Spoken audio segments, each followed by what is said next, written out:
তো আজকে আমরা যাবো রং খেলার, ওইখানে যাবো তোমার আমার এই যে অনেক দিন তো যে সময় একদিন হয়েছিল না ওই সময় তো গায়ে হলুদ ছিল, আবার আজকে রং খেলা আর কাল আর বিয়া হবে কালকে। তো আজকে আমরা যাবো, অলরেডি আমি রেডি হয়ে গেছি, ভাইয়া গোসল করতেছে আর বাকিগুলো ছবিটা আমি তুলছিলাম।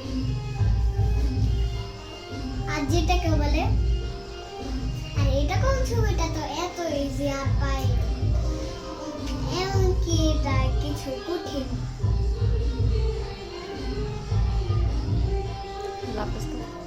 কি আল্লাহ হাফেজ, আজকে আমরা ও গ্রামে যাবো, তো একটু পরে দেখা হবে। নিয়ে আজকের ভিডিওটা এই পর্যন্ত, লাইক এন্ড সাবস্ক্রাইব করে দিন। বাই।